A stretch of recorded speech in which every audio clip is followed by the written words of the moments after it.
امیر المومنین حضرت علی علیہ السلام کے خطبات عالیہ نہج البلاغہ آپ کی خدمت میں پیش کرنے کی ہم سعادت حاصل کر رہے ہیں۔ جب خوارج تحکیم کے نہ ماننے پر اڑ گئے تو حضرت علی ان کے پڑاؤ کی طرف تشریف لے گئے اور ان سے فرمایا، کیا تم سب کے سب ہمارے ساتھ صفین میں موجود تھے؟ انہوں نے کہا، ہم میں سے کچھ تھے اور کچھ نہیں تھے۔ تو حضرت علی نے فرمایا کہ پھر تم دو گروہوں میں الگ الگ ہو جاؤ، ایک وہ جو صفین میں موجود تھے اور ایک وہ جو وہاں موجود نہ تھا، تاکہ میں ہر ایک سے جو گفتگو اس سے مناسب ہو وہ کروں۔ اور لوگوں سے پکار کر کہا کہ بس اب آپس میں بات چیت نہ کرو اور خاموشی سے میری بات سنو اور دل سے توجہ کرو، اور جس سے ہم گواہی طلب کریں وہ اپنے علم کے مطابق جوں کی توں گواہی دے۔ پھر حضرت علی علیہ السلام نے ایک طویل خطبہ ارشاد فرمایا۔ نہج البلاغہ کا خطبہ نمبر 120۔ حضرت علی اپنے اس خطبے میں ارشاد فرماتے ہیں، وہ ہمارے بھائی بند اور ہمارے ساتھ اسلام کی دعوت قبول کرنے والے ہیں، اب چاہتے ہیں کہ ہم جنگ سے ہاتھ اٹھا لیں، اور وہ اللہ سبحانہ کی کتاب پر سمجھوتے کے لیے ٹھہر گئے ہیں۔ صحیح رائے یہ ہے کہ ان کی بات مان لی جائے اور ان کی گلو خلاصی کی جائے۔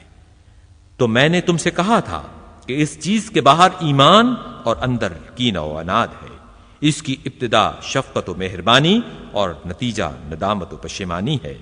لہذا تم اپنے رویے پر ٹھہرے رہو اور اپنی راہ پر مضبوطی سے جمے رہو، اور جہاد کے لیے اپنے دانتوں کو بھینچ لو، اور اس چلانے والے کی طرف دھیان نہ دو کہ اگر اس کی آواز پر لبیک کہی گئی تو یہ گمراہ کرے گا، اور اگر اسے یوں ہی رہنے دیا جائے تو ذلیل ہو کر رہ جائے گا۔ لیکن جب تحکیم کی صورت انجام پا گئی تو میں تمہیں دیکھ رہا تھا کہ تم ہی اس پر رضامند تھے۔ خدا کی قسم، اگر میں نے اس سے انکار کر دیا ہوتا تو مجھ پر اس کا کوئی فریضہ واجب نہ ہوتا، اور نہ اللہ مجھ پر اس کے ترک کا گناہ عائد کرتا۔ قسم بخدا، اگر میں اس کی طرف بڑھا تو اس صورت میں بھی میں ہی حق پرست ہوں جس کی پیروی کی جانی چاہیے، اور کتاب خدا میرے ساتھ ہے، اور جب سے میرا اس کا ساتھ ہوا ہے میں اس سے الگ نہیں ہوا۔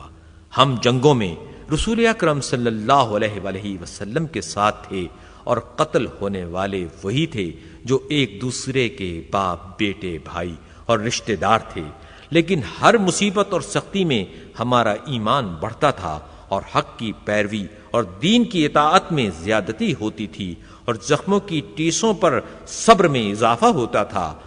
مگر اب ہم کو ان لوگوں سے کہ جو اسلام کی روح سے ہمارے بھائی کہلاتے ہیں جنگ کرنا پڑ گئی ہے، چونکہ ان کی وجہ سے اس میں گمراہی، کجی، شبہات، غلط سلط تعویلات داخل ہو گئے ہیں۔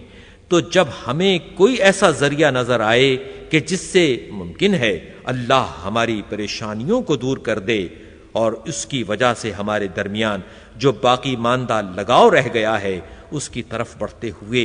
ایک دوسرے سے قریب ہوں، متصل ہوں، تو ہم اسی کے خواہش مند رہیں گے، اور کسی دوسری صورت سے جو اس کے خلاف ہو ہاتھ روک لیں گے۔